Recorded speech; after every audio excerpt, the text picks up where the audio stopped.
के पाठक के जाने से शिक्षा महकमे में जो खुशी का माहौल था अब वो दुख में बदल गया है और अब एस सिद्धार्थ के पाठक से भी बढ़ चढ़कर बड़े बड़े फैसले ले रहे हैं। अब शिक्षकों का वेतन ऑनलाइन हाजिरी के आधार पर मिलेगी, यानी कि अगर वो ऑनलाइन अटेंडेंस में चूक गए तो उनकी सैलरी भी कट जाएगी। एक दिन का अटेंडेंस नहीं बना तो एक दिन का सैलरी भी नहीं मिलेगा। बताते चले हम आपको कि दरअसल एस सिद्धार्थ ने शिक्षा विभाग के शिक्षकों के लिए एक बड़ा फैसला लिया है। वो फैसला ये है कि आपको ऑनलाइन अटेंडेंस बनाना होगा हर दिन। जिस दिन आपका अटेंडेंस नहीं बनेगा उस दिन आपको सैलरी भी नहीं दी जाएगी। हालांकि अटेंडेंस के दो विकल्प रखे गए, क्योंकि ऑनलाइन तरीके से कभी परेशानी हो जाती है, तो ऐसे में अगर शिक्षक स्कूल में मौजूद भी हैं तो उनकी सैलरी नहीं कटनी चाहिए। इसके लिए एस सिद्धार्थ की तरफ से यूँ कहें कि शिक्षा विभाग की तरफ से दो विकल्प दिए गए। पहला विकल्प कि शिक्षक खुद आकर अटेंडेंस बनाएंगे। ई शिक्षा को उस ऐप के माध्यम से जैसे शिक्षक पहले अटेंडेंस बनाते थे वैसे अभी भी बनाना होगा, लेकिन इसमें एक एड ऑन ये किया गया है कि अब प्रधानाध्यापक को उस ऐप का एडमिन बनाया गया है। यानी कि कोई भी शिक्षक, पूरे स्कूल के शिक्षक अपना अटेंडेंस उस ऐप में बना रहे हैं तो उस स्कूल के प्रधानाध्यापक को एडमिन बनाया जाएगा और वो एडमिन भी स्कूल के किसी भी शिक्षक का अटेंडेंस बना सकते हैं। यानी कि अगर कोई शिक्षक अटेंडेंस नहीं बना पाए, किसी तरीके की परेशानी हो गई, ऐप काम नहीं कर रहा है, नेटवर्क नहीं है, तो ऐसे में दूसरा ऑप्शन ये है कि प्रिंसिपल साहब भी अटेंडेंस बना सकते हैं, क्योंकि वो उस स्कूल के सभी शिक्षकों वाले ग्रुप में एडमिन रहेंगे, तो वो अटेंडेंस बना सकते हैं।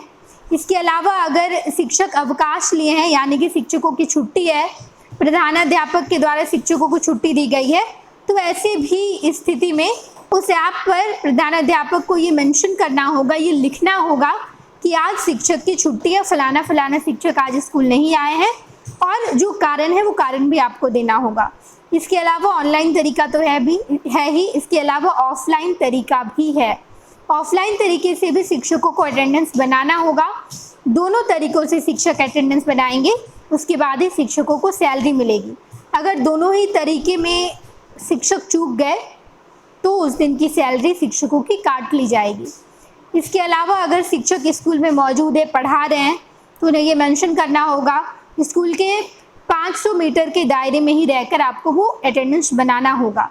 लेकिन अगर शिक्षक किसी स्कूल के काम से बाहर हैं, उनकी ड्यूटी आज बाहर लगी है, तो उसके लिए अटेंडेंस बनाना होगा। उस जगह के बारे में मेंशन करके क्या काम है, किस काम से गए हैं, स्कूल का वो कौन सा काम है जिसके लिए शिक्षक को आज बाहर ड्यूटी दी गई है, उसके लिए अलग से एक नियम बनाया गया है, अलग प्रोसेस है, उसी प्रोसेस के तहत शिक्षकों को अटेंडेंस बनाना होगा। इसके अलावा बात करते हैं कि आखिर पूरा प्रोसेस क्या है, किस तरीके से इस पूरे काम को किया जाएगा, तो हम आपको बताते चलें कि दरअसल पूरी काम को किस तरीके से किया जाएगा ये शिक्षा विभाग की तरफ से बताया गया है। बशर्ते शिक्षा विभाग के अधिकारी स्कूल गए और स्कूलों में तमाम शिक्षकों को ये बताया गया है कि आपको अटेंडेंस कैसे बनाना है। अगर आपका ऑनलाइन अटेंडेंस चूक जाता है तो आपको ऑफलाइन तरीके से बनाना होगा, उसकी क्या प्रक्रिया है ये भी बताई गई है। ये तमाम जानकारी शिक्षकों को पहले ही दी जा चुकी है और ऐसे में अब अक्टूबर का वो महीना है, यानी कि सितंबर तक तो ऐसा बिल्कुल नहीं होगा, लेकिन अक्टूबर से ऐसा करना होगा। अक्टूबर से सभी शिक्षकों की सैलरी उनके ऑनलाइन अटेंडेंस के आधार पर ही मिलेगी। सभी शिक्षक गूगल प्ले स्टोर से ई शिक्षा कोश ऐप डाउनलोड कर लेंगे। उसके बाद टीचर आईडी से लॉगिन करेंगे और आईडी भूल गए या फिर किसी कारणवश नहीं याद है आईडी, तो प्रधानाध्यापक से आईडी लेकर फिर लॉगिन करेंगे। उसके बाद डैशबोर्ड पर मार्क अटेंडेंस बटन क्लिक करेंगे। इसके बाद दो विकल्प हैं, पहला स्कूल प्रांगण में हाजिरी दर्ज करें और दूसरा स्कूल के बाहर ड्यूटी दर्ज करें। यानी कि अगर आप स्कूल में हैं तो अटेंडेंस दर्ज कर दीजिए, लेकिन अगर आप स्कूल से बाहर है तो बाहर का कीजिए। दोनों में से किसी एक विकल्प को आपको चुनना है। स्कूल प्रांगण में हाजिरी बनाने के लिए 500 मीटर की परिधि रहनी चाहिए। किसी सरकारी कार्य के लिए दूसरी जगह पर प्रयुक्त है तो स्कूल के बाहर की ड्यूटी दर्ज कर दीजिए। प्रधानाध्यापक ऐप डाउनलोड कर स्कूल एडमिन का विकल्प चयन कर लॉगिन करेंगे। यानी कि प्रधानाध्यापक के लिए बिल्कुल अलग प्रोसेस है प्रधानाध्यापक जब ई शिक्षा कोश ऐप डाउनलोड करते हैं तो वहाँ पर स्कूल एडमिन का विकल्प चूज करेंगे, उसके बाद लॉगिन करेंगे। मास्टर डेटा डाउनलोड कर होम का टॉगन बटन क्लिक करेंगे। इसके बाद केवल एक बार डाउनलोड मास्टर डेटा का चयन कर स्कूल मास्टर डेटा और टीचर मास्टर डेटा डाउनलोड करेंगे। डेटा डाउनलोड करने के बाद बैक निशान यानी कि एरो बटन क्लिक करेंगे। उसके बाद स्कूल प्रांगण में अपनी हाजिरी दर्ज करेंगे और बटन क्लिक करेंगे। प्रधानाध्यापक अपना अटेंडेंस तो बनाएंगे ही इस ई शिक्षा कोश ऐप से। इसके अलावा बाकी जितने टीचर है अगर उन्होंने अपना अटेंडेंस नहीं बनाया है किसी कारणवश तो प्रधानाध्यापक को अटेंडेंस बना देना है। लेकिन अगर शिक्षक अटेंडेंस बना दिए तो दोबारा प्रधानाध्यापक उस शिक्षक का अटेंडेंस नहीं बना पाएंगे।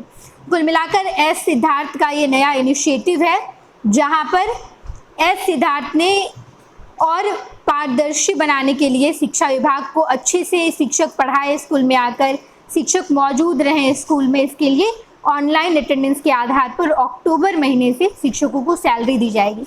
बाकी आप इस पूरी प्रक्रिया के बारे में क्या सोचते हैं? क्या एस सिद्धार्थ के द्वारा लिया गया ये इनिशिएटिव आपको सही लग रहा है? क्या शिक्षकों के साथ जो शिक्षा विभाग के द्वारा किया गया है कि आप ऑनलाइन अटेंडेंस बनाइए उसके बाद ही आपकी सैलरी दी जाएगी, ऑनलाइन अटेंडेंस नहीं तो सैलरी नहीं, आप इस बारे में क्या सोचते हैं कमेंट बॉक्स में बताइएगा। फर्स्ट बिहार आपको बिहार झारखंड की तमाम खबरों से अवगत कराएगा। इसके लिए आप फर्स्ट बिहार में अगर पहली बार आए हैं तो चैनल को सब्सक्राइब कीजिए, बेल आइकन को दबाइए। अगर ये वीडियो आपको इन्फॉर्मेटिव लग रहा है तो लाइक कीजिए, कमेंट कीजिए, ज़्यादा से ज़्यादा लोगों तक इस वीडियो को शेयर भी कीजिए। 26 वर्षों में 17,000 से अधिक डॉक्टर बना चुका बिहार एवं झारखंड के छात्रों एवं अभिभावकों के बीच सर्वाधिक विश्वसनीय एवं लोकप्रिय संस्थान गोल, नेशंस लीडिंग इंस्टीट्यूट। हमारा विश्वास गोल के साथ।